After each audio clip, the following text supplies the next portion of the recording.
Hello, smart viewers. Welcome to Face with me, William Rinaldi. I will be your host for the next 30 minutes. I will discuss variously interesting topics, as usual. And for this topic, I'm gonna invite a special guest who is Miss Internet 2018. But hold on, because that will happen in the next segment. In this segment, I'm gonna, discuss how to smartly face the digital era. Yeah. So, not all beauty pageants focus on conventional standards of beauty, like skimpy bikinis, evening gowns, and a talent showcase. So worldwide, there are a plethora of pageants that celebrate unconventional traits, lifestyles, and characteristics. And today, I'm gonna focus on 5 weirdest beauty pageants from around the world. So the first one is Miss Attempt. So this was a beauty contest open to women in Russia's and former USSR countries, nuclear industry, and students in nuclear-related subjects between 18 to 35 years old. With about 400 participants in 2009, the competition was run annually from 2004 until 2011. So the idea behind the contest is to demonstrate how many beautiful girls and young women work in nuclear. So profile photos often have contestants posing against backdrops like this, nuclear power plant, machinery, and objects. So the second one is Miss Plastic Surgery. So what can you expect in a nation obsessed with beauty pageants and plastic surgery? The first Miss Plastic Surgery was held at Beijing, China in 2004. Women and transsexuals between the age group of 17 to 62 participated in this pageant for the title of Best Artificial Body. So all the contestants had to present a doctor-certified proof of their surgical enhancements.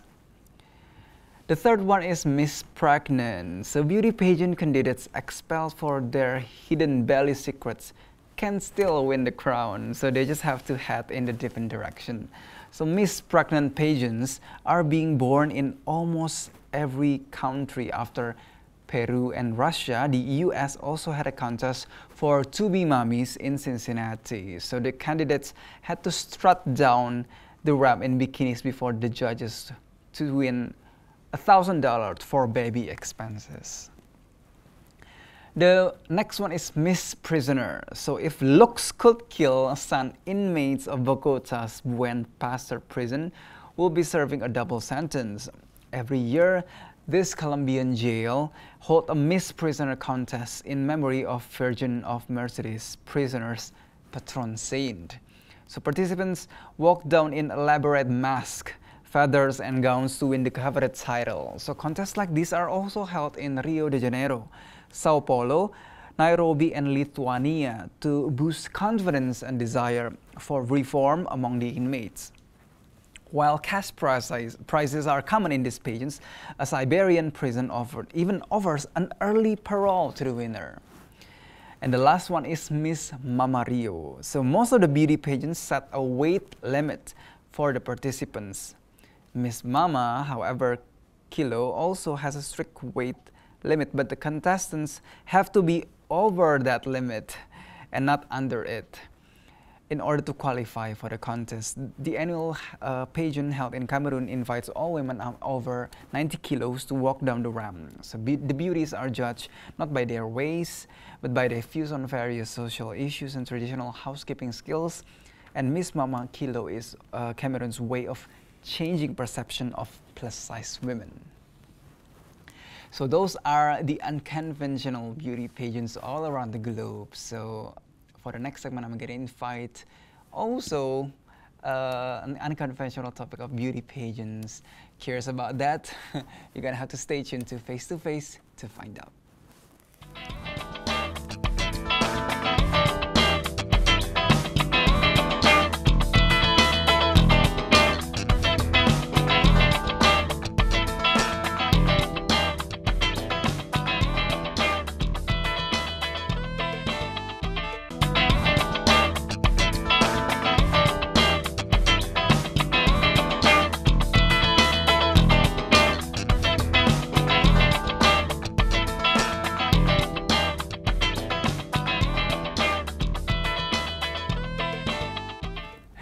Hello, smart viewers. Welcome to Face to Face. Still with me, William Grinaldi, and as I promised on previous segment, I'm going to invite the contender, who is who participates in an unconventional kind of beauty pageant. So, without further ado, I'm going to invite Marsya Gusman as Miss Internet 2018. So, Hi. hello, Marsya.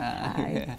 Maybe you could, share to the smart viewers what have you been busy lately in relating to Miss Internet. Okay, so Miss Internet Indonesia is actually a pageant made by Indonesia's Internet Service Providers Association to teach or socialize digital literacy into public. Because as we know, Indonesia is full of innovation, but we don't know that much about literacy. That's why our duty is to go around Indonesia to teach digital literacy to schools, for moms, and for every kind of people. Yeah, you see, like the digital revolution in Indonesia is like vastly growing. Exactly. So there's a need for that. Yeah. And maybe you can share about, your experience as Miss Internet Indonesia, and what is it about? What are the contestants are doing?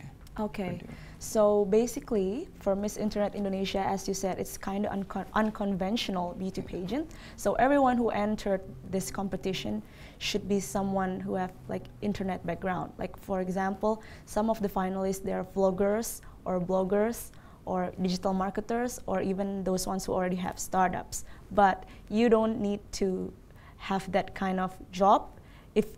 If you understand internet wisely, then you can enter the pageant as well. And then during the competition, we need to learn more about internet, like cybersecurity, hoax, and all those stuffs, because our duty is to socialize. That's why we need to understand first and gain knowledge about internet. Oh, Yeah. And so, like, what are the steps? You can share about specifically the process of, selecting until you become Miss Internet. Yeah, so the process is, firstly, it's audition. It's all around Indonesia, so there's road shows around Indonesia. And then we need to create an essay about internet, anything about internet governance or about hoax or anything about internet. And then after that, there will be interviews. And after interviews, there is psychology test as well. And the next one is we all need to create a presentation about how to create a better internet infrastructure in Indonesia. So everyone needs to make that, and also a video blog. Just to get to know you better.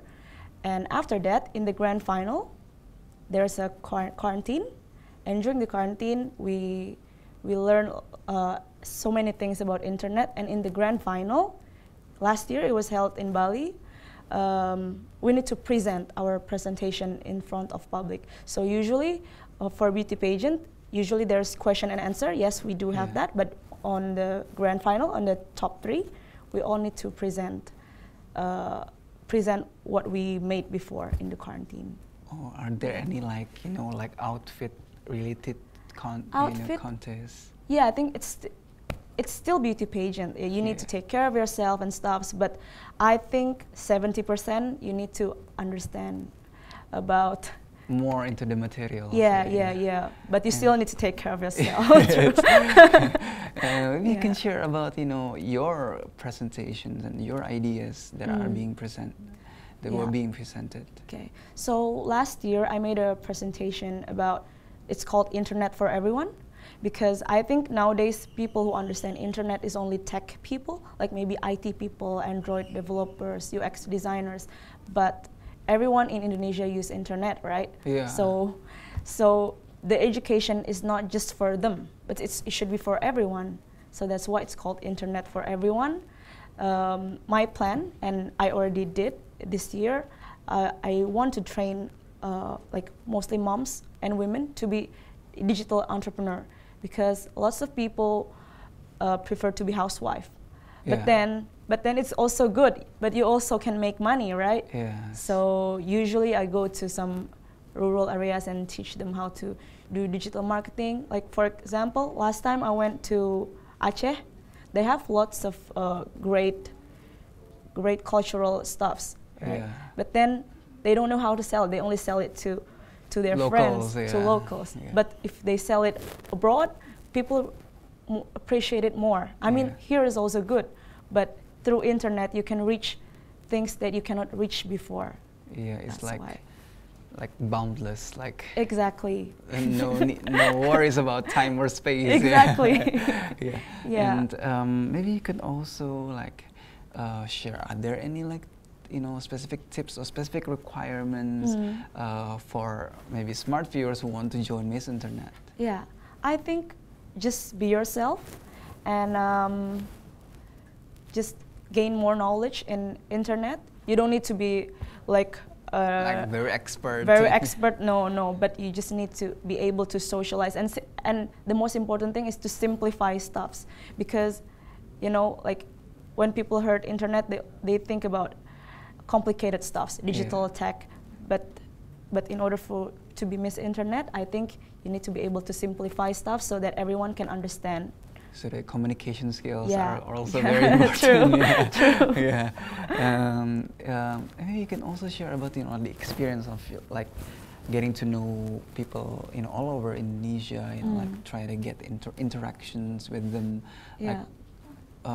Like maybe you can share about some of those stories. Yeah. Okay. So with this pageant, it requires us to socialize with different kind of people, maybe through seminars or forums. And sometimes the challenge is I need to face people who is more expert than me, which is good, right? I can learn from them. But sometimes as a speaker, I think I need to be able to put myself. So when it's a business forum, I usually place myself as a user, so I don't teach them, but I give them insights about youth, because still I'm a young person, right?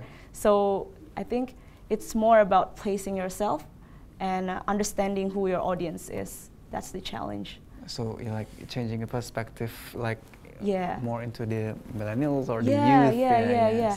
Especially if you go to schools, usually there are kids, right? And you cannot talk about serious stuff, and you need to be able to present it in a fun way, in a happy way, in a cheerful way. That way they can get what you want. We can connect. So the chit chat is getting interesting, but we're gonna have to take a little break. But stay tuned, smart viewers, only on Face to Face.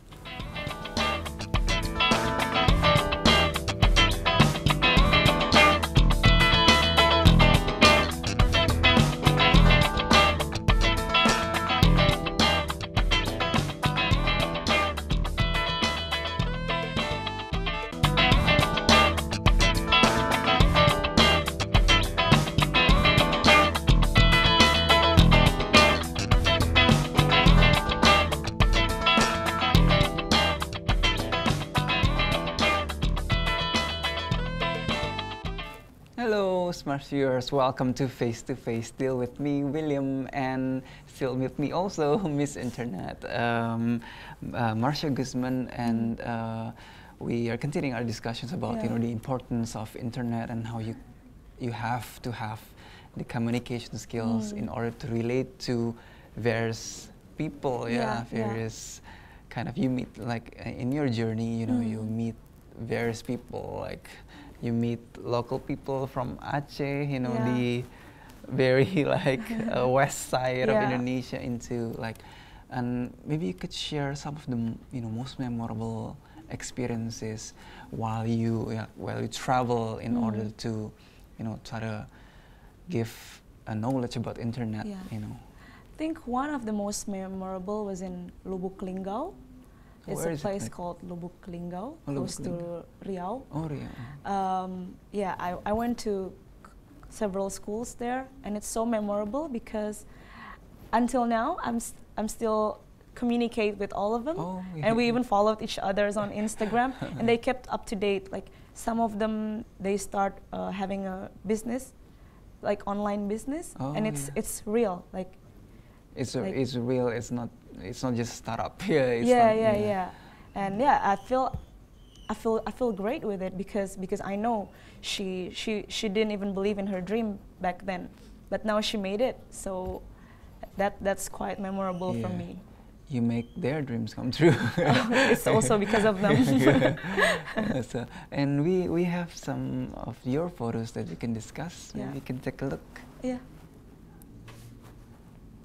Yeah, we can share about this photo. So that one when I was in Aceh, it's for women empowerment events.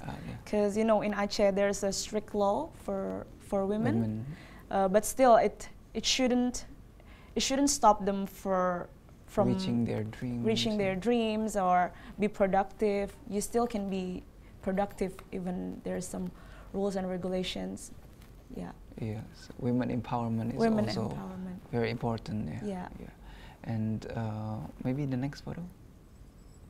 Yeah, we can share about this photo. So this one is an organization called Rumah Millennial. Yeah. It's actually an organization that supports young generation to be productive. It consists of different kind of people. It's artists or announcers and writers, any kind of people. Lots of various people. Lots of various people, and every month they held events, always different kind of events like PR or digital marketing or travel, how to be travel blogger, just to escalate your skills as a millennial. Yeah.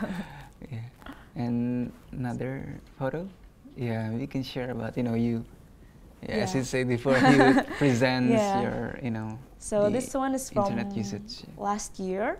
It's in Embassy of America. So just to give them insights about Indonesia's internet penetration. Yeah. And how do you feel about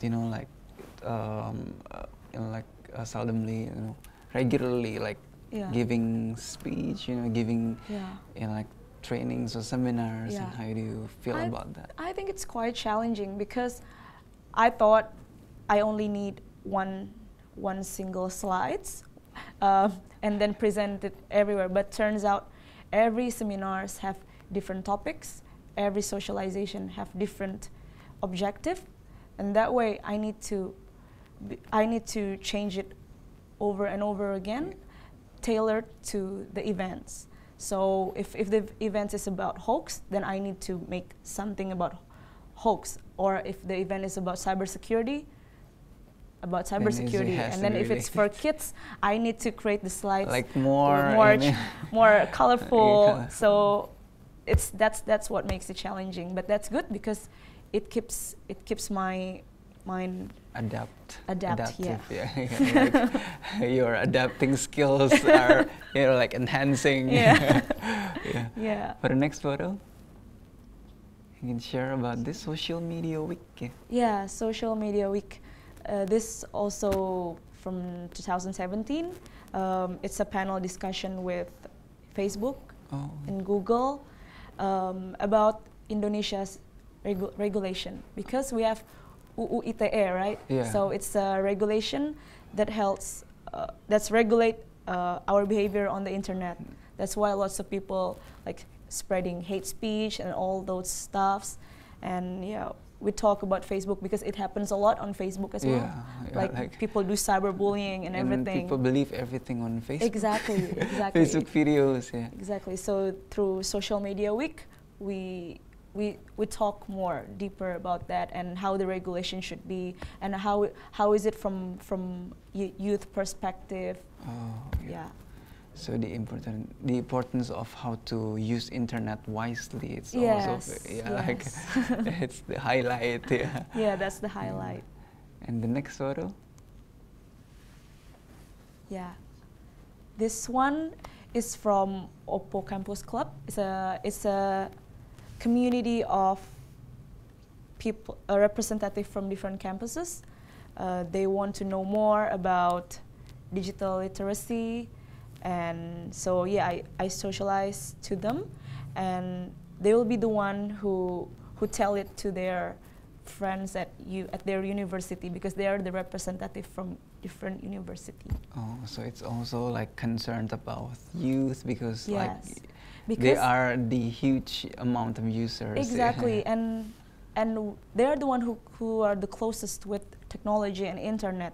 So they should be the one who can socialize it to their parents or to their Yeah, colleagues, acquaintances. colleagues, or like maybe they have cousins. So they're the one who have the most responsibility in this era of technology, I think. Yeah, like what do you think about, like you talk about like cyberbullying, hate speech. What do you think about that in terms of, the growing digital revolution here in Indonesia, because it's growing so fast. Yeah. Huge amount of users in Indonesia, social media. Yeah. What do you think about, what do you think is it going to be, in the next like 5 or 10 years?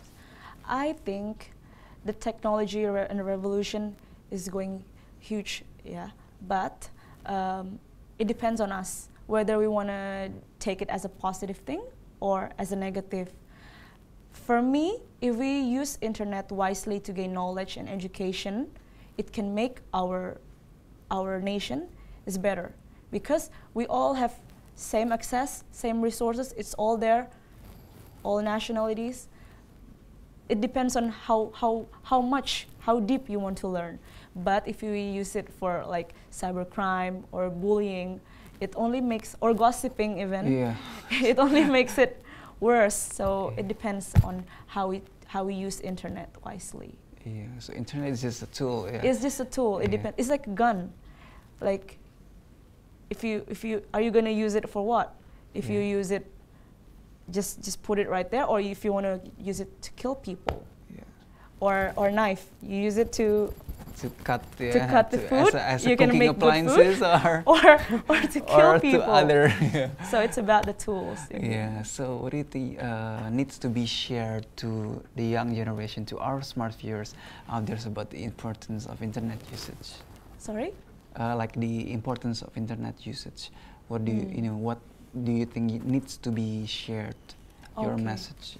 Okay, I think use internet wisely, not to create propaganda. Especially after this, there will be election. Election. Yeah. Just use it to share information, reliable information. And just be productive. There are lots of opportunities you can get from the internet. You can create startups, you can create your own business. You can even share your thoughts on internet through articles or through vlogs. You just be productive and share your thoughts so that everyone can be inspired by you. Just remember to get your fact check. Exactly. Fact checks. Yeah. So thank you so much, Marsya, for joining this talk show. We hope that by you being here, sharing your thoughts, you can like influence smart viewers to use internet wisely. Yeah. So until then, be sure to check out another episode of Face to Face at the same day and time. Until then, I'm William Bernaldi, signing off. I'll see you again on that episode. Bye bye.